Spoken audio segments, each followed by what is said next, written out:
Bienvenue dans ce voyage fascinant à travers notre deuxième cerveau. Et oui, je veux parler de notre ventre. Et avant cela, j'aimerais vous lire quelques expressions, puisque depuis que l'espèce humaine communique de plus en plus, nombre d'expressions sont liées au ventre, aux intestins, etc. Et j'aimerais vous en lire quelques-unes, parce qu'évidemment, si nous avons choisi ces expressions, c'est qu'il n'y a pas de hasard. Évidemment, dans un monde moderne, on n'y fait plus attention, elles sont devenues monnaie courante. Pour autant, elles ont bien un sens caché. Et j'aimerais vous révéler justement ce sens caché après les avoir lus. Alors par exemple, se faire des nœuds à l'estomac, avoir une boule au ventre, ravaler sa colère, se faire de la bile. On dit « je le ressens dans mes tripes »,« je dois digérer cette remarque »,« c'est viscéral »,« cela me gonfle » ou même sur un plan positif, avoir des papillons dans le ventre. Donc on voit bien que bon nombre d'expressions sont liées à la sphère digestive et que tout ceci a un sens. Et avant ça, j'aimerais vous notifier qu'il y a notre audio à télécharger de cohérence cœur-cerveau pour une meilleure vitalité, une meilleure santé, justement, déstresser un petit peu votre être et donc du coup améliorer aussi la sphère digestive.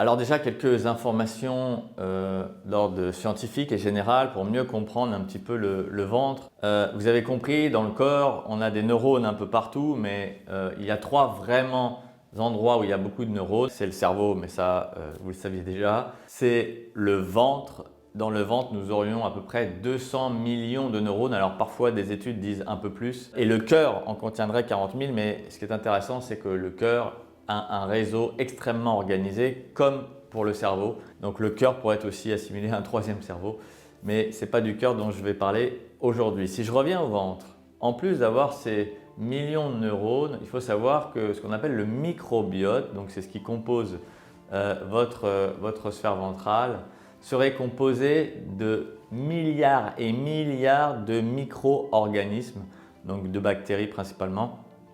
Et donc, on voit bien que cette zone-là, elle est ultra vivante. Et tous ces micro-organismes, ce microbiote, sont responsables quelque part de votre santé, de votre immunité, mais aussi de vos émotions. Parce que parfois, quand le ventre se serre, eh bien, on est en panique en haut au cerveau.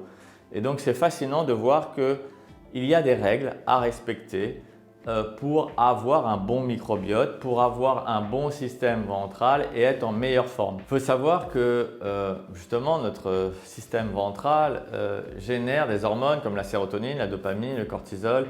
Sur la sérotonine, il y aurait 90% de sérotonine générée directement par votre ventre. À quoi sert la sérotonine? Justement, on appelle ça un petit peu l'hormone du bonheur, entre guillemets, parce qu'elle régule nos émotions. Le sommeil aussi pourrait être déréglé par un problème de microbiote.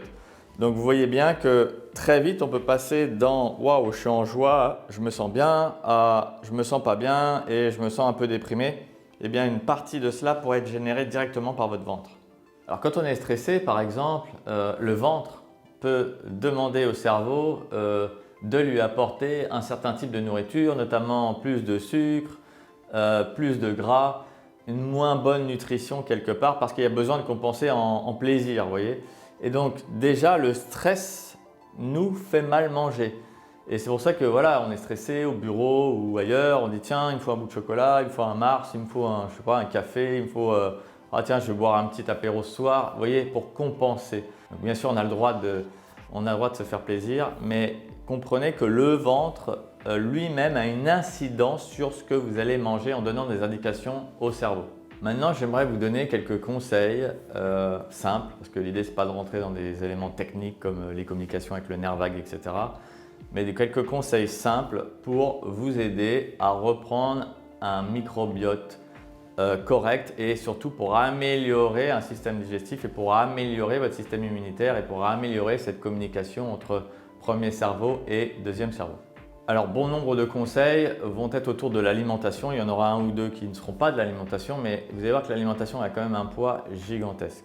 Donc le premier point est autour d'une alimentation saine, équilibrée. Alors bien sûr on entend ça partout, mais qu'est-ce que ça veut dire? Très simplement ça veut dire manger quand même des fibres régulièrement, notamment des légumes, mais aussi faire attention aux éléments trop sucrés, ne pas manger trop de sucre et si vous en mangez, évitez des éléments avec du sucre blanc. Alors vous allez me dire, bon nombre de pâtisseries aujourd'hui sont avec du sucre blanc. Oui c'est vrai, il y a certaines pâtisseries aujourd'hui qui sont sans sucre blanc.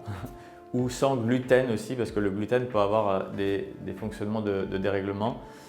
Évitez évidemment tout ce qui est gras, parce que les graisses sont pas bonnes pour la santé. En tout cas, une partie sont nécessaires, mais la plupart sont en trop.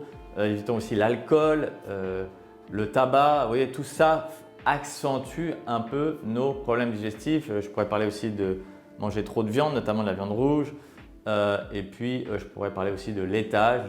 Si on est un peu intolérant et qu'on en mange souvent, ça aussi, ça peut venir dérégler en tout cas notre système ventral, même si les laitages peuvent aussi apporter d'autres choses. Alors après, pour justement améliorer notre microbiote, il y a ce qu'on appelle la favorisation des prébiotiques. Vous en avez peut-être entendu parler, mais si vous n'en avez pas entendu parler, je vais l'expliquer, et des probiotiques. Alors la plupart d'entre vous ne connaissent sûrement pas la différence entre prébiotiques et probiotiques. Alors je vais essayer de l'expliquer avec mes mots, je ne suis pas non plus un spécialiste de la nutrition, mais en tout cas moi ce que j'ai compris c'est que les probiotiques sont les organismes vivants, d'accord, qui vont aider à favoriser justement ces bactéries, ces micro-organismes dont nous avons besoin, alors que les prébiotiques, eux, sont les aliments que vont consommer ces bactéries, ces micro-organismes dans notre corps. Donc finalement, quand j'augmente les probiotiques, je favorise le nombre de micro-organismes dans mon corps et quand je favorise les prébiotiques, je favorise la nourriture que je vais donner à ces organismes, ces micro-organismes dans mon corps. Donc si je donne des exemples de probiotiques, par exemple, c'est-à-dire de bonnes bactéries, on peut citer les aliments comme l'ail, l'oignon, le poireau, l'asperge, la banane, par exemple, topinambour si vous aimez ça.